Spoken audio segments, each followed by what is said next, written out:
Olá, pessoal, sejam bem-vindos a mais uma aula de geografia.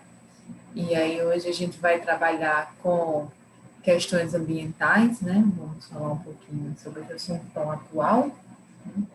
Sobre a questão de alguns problemas ambientais também, né? Não só questões positivas, como impactos negativos que o homem tem feito no meio ambiente. Vamos lá, vamos a mais uma aula sobre de geografia. Então, o assunto de hoje, a gente vai falar um pouquinho sobre os problemas ambientais e o meio urbano, né? A gente sabe que os problemas ambientais, eles estão em todos os lugares, né, do mundo, mas, assim, no ambiente urbano das cidades, né, é muito mais evidente, né? E em cidades também, não precisa ser só cidade metropolitana, né, nas cidades, a parte urbana da parte rural de um determinado lugar também. Então, vamos ver um pouquinho sobre isso hoje, né?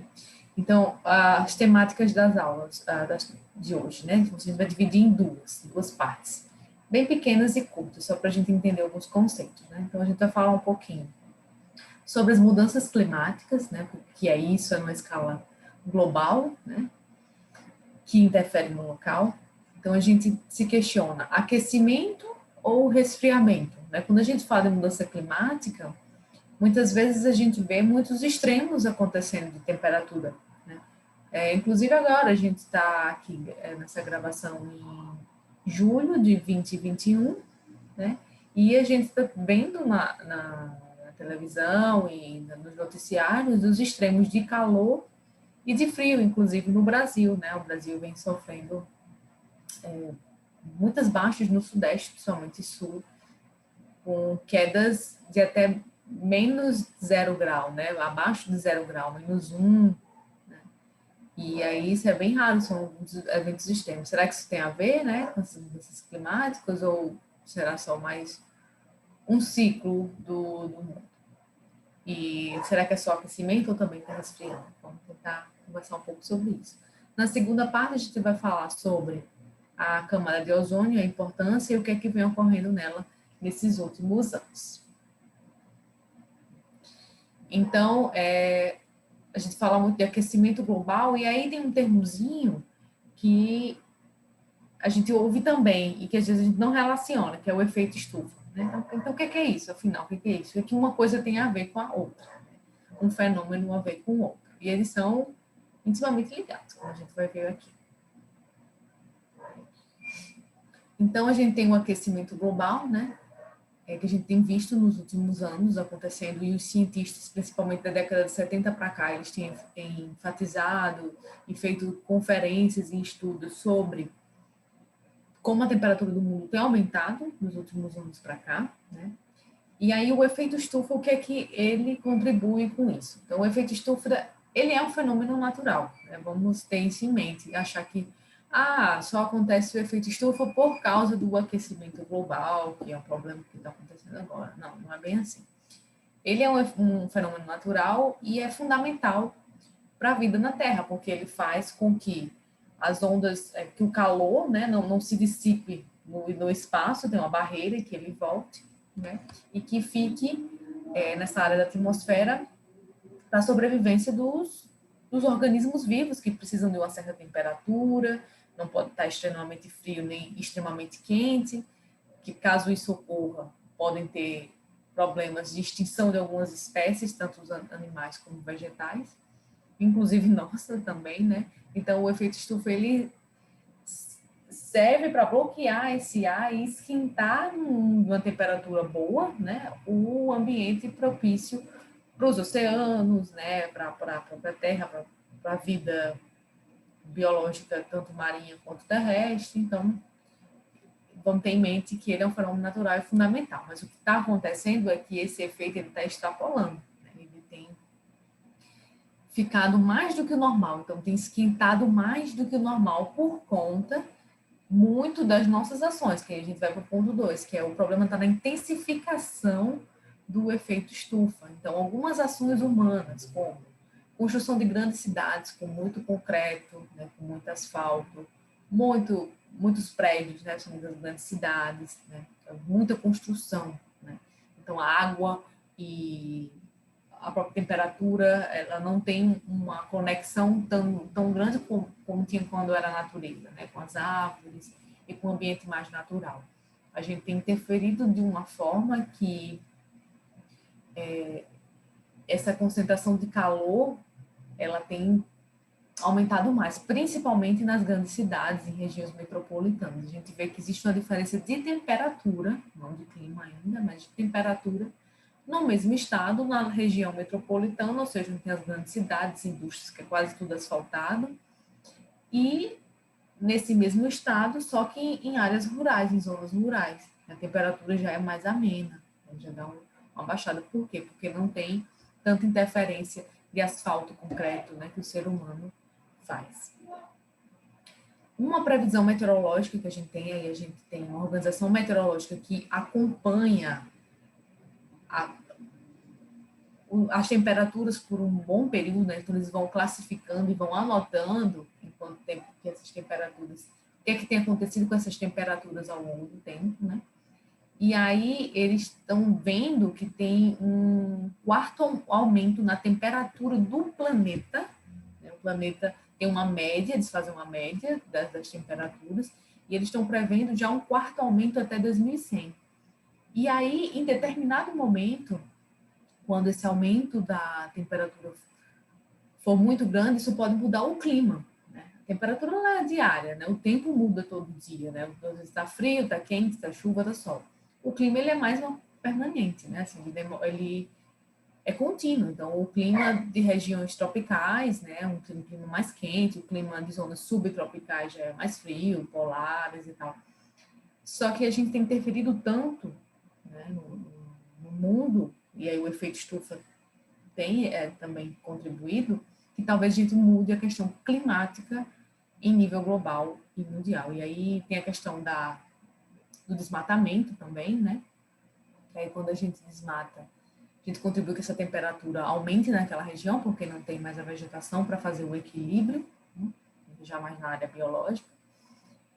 E a gente pode chegar a mudar o clima de uma região, né, com o tempo. Não que essas mudanças não sejam naturais. A gente passou por períodos na Terra que a Terra ela foi mais fria e também mais quente, né? O que a gente conversa, né, aqui vem conversando e que os cientistas têm debatido, é que o ser humano tem acelerado esse processo por conta das suas ações, por conta das mudanças de estilo de vida, da interferência na questão ambiental, sem se importar muito. E aí o debate hoje é isso: como conviver desenvolvendo e crescendo, né? A gente também não vai voltar à época da pedra, né, primitiva, mas ao mesmo tempo sem causar tantas alterações e que o mundo siga com a alteração que ele tem que ter natural, mas não tanto por nossa interferência, né? Um dos pontos que a gente tem visto que o homem tem interferido muito nessa questão da alteração climática é principalmente com a emissão de gases. Esses dados foram por cientistas, né? Eles fizeram ao longo dos anos, principalmente década de 80, 70, 80, e aí eles viram que gases como CFCs e dióxido de carbono, eles contribuem para que, com o tempo, o clima seja alterado, né? E aí, da onde vem o que é esse? De onde são esses gases? O que são os CFCs?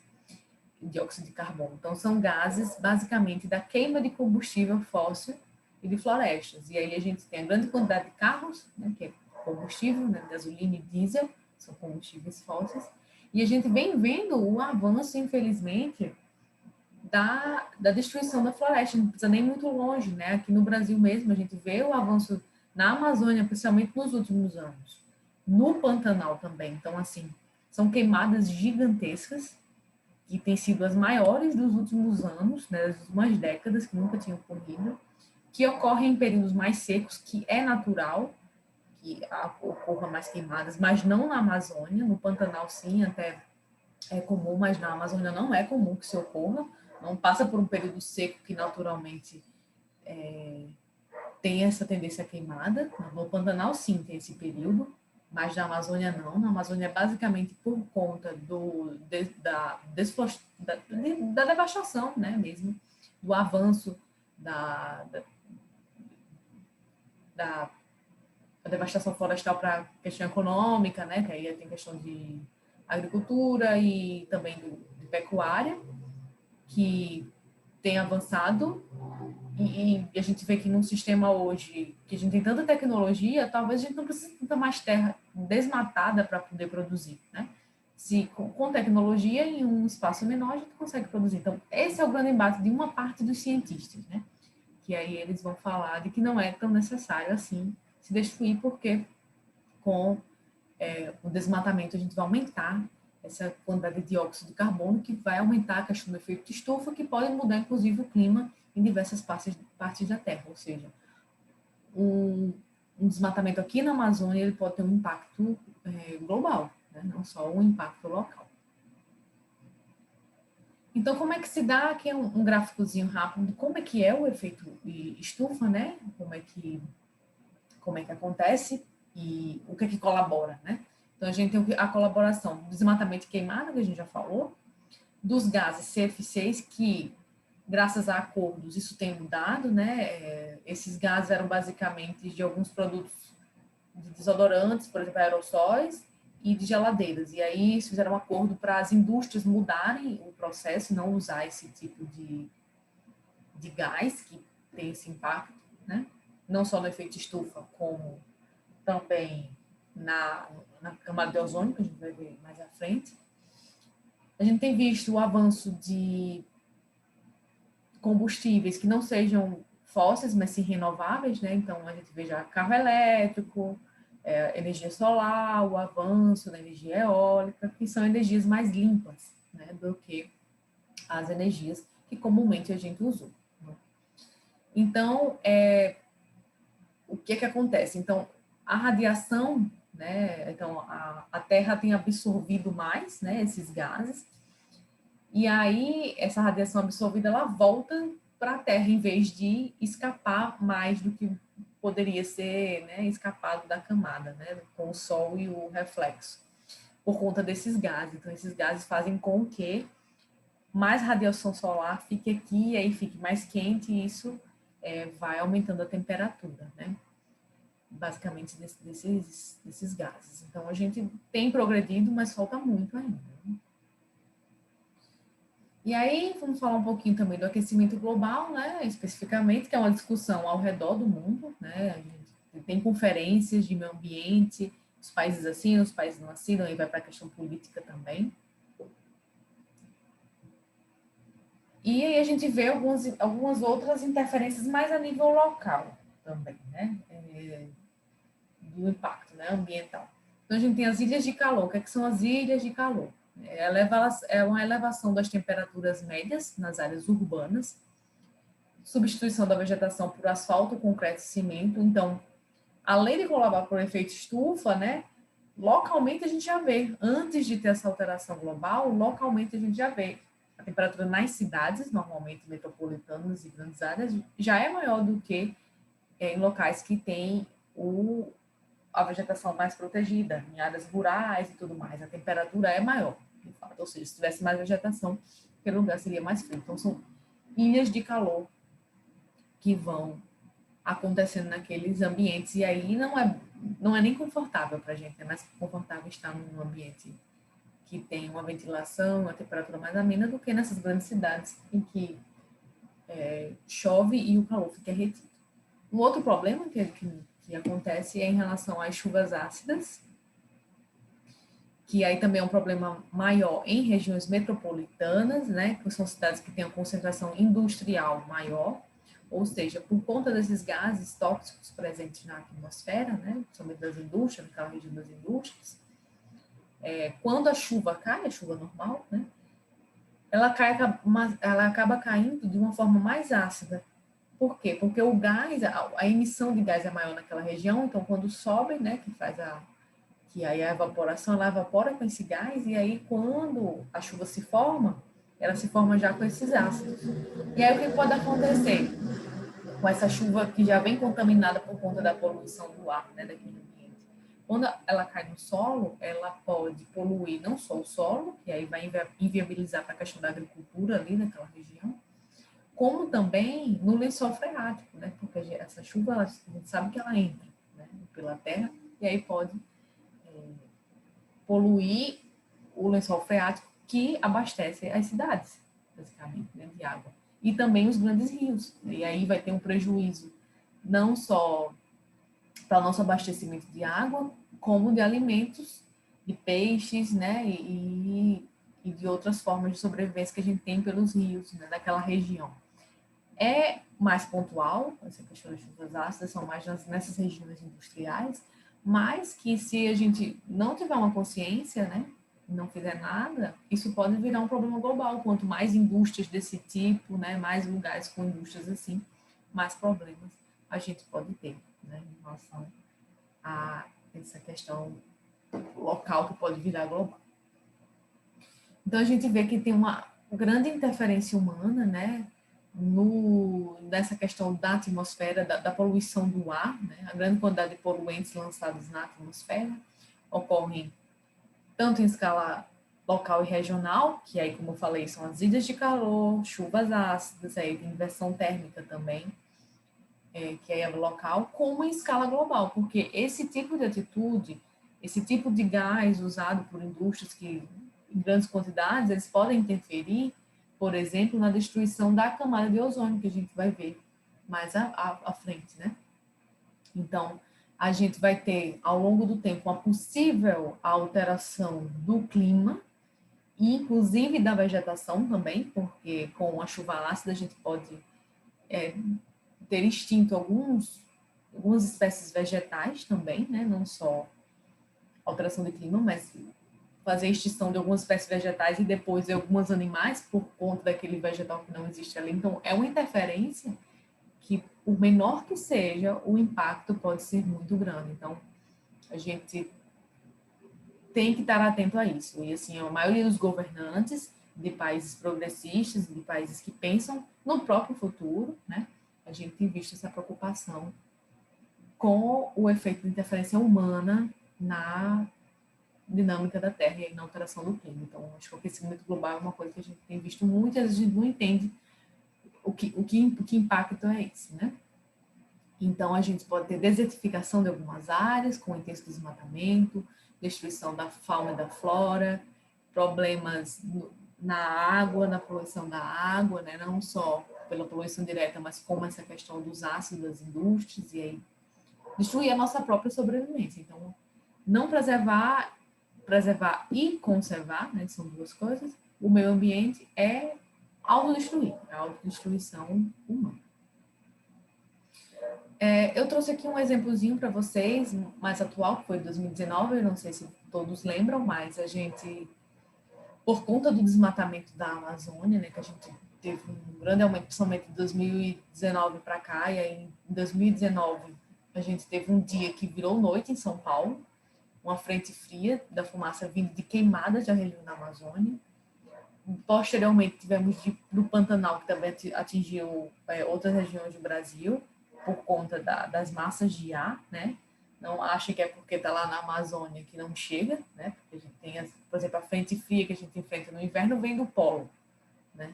Vem lá de baixo, da Antártida. Então, tem essas massas que já ocorrem, e aí quando a gente queima, essas massas de ar continuam ocorrendo, e aí vão chegar em lugares distantes daquela região, né? E aí a gente viu, lá em agosto de 2019, né, a cidade,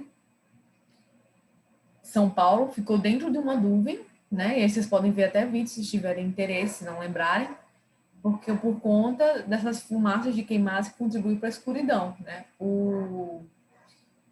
Ainda era de tarde, já estava tudo escuro, e as pessoas ficaram bem assustadas, e aí veio acompanhado, por que ficou escuro?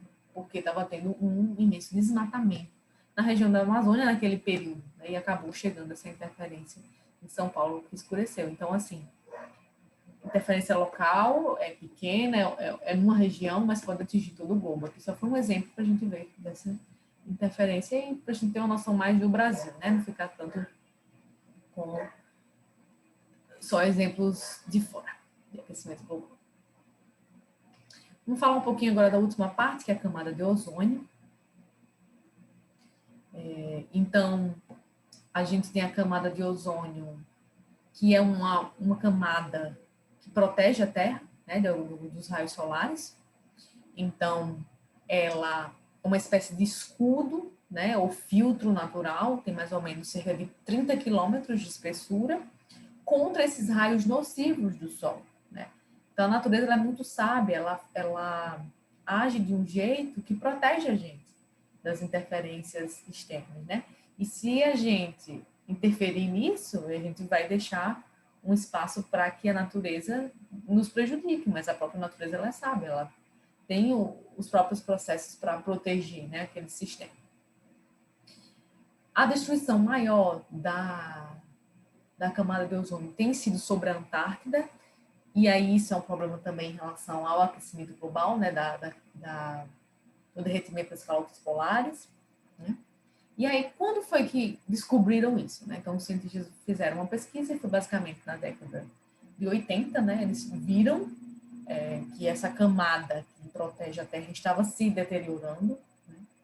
E aí os países, principalmente desenvolvidos, sentaram e assinaram um acordo, e aí a gente tem um acordo chamado de Montreal, que foi no Canadá, da redução daquele gás lá de CFC, que é o clorofluorcarbono, que é aquele que eu falei que é basicamente utilizado nas indústrias, na geladeira e de aerossóis, que né, a gente tem os desodorantes e tudo mais.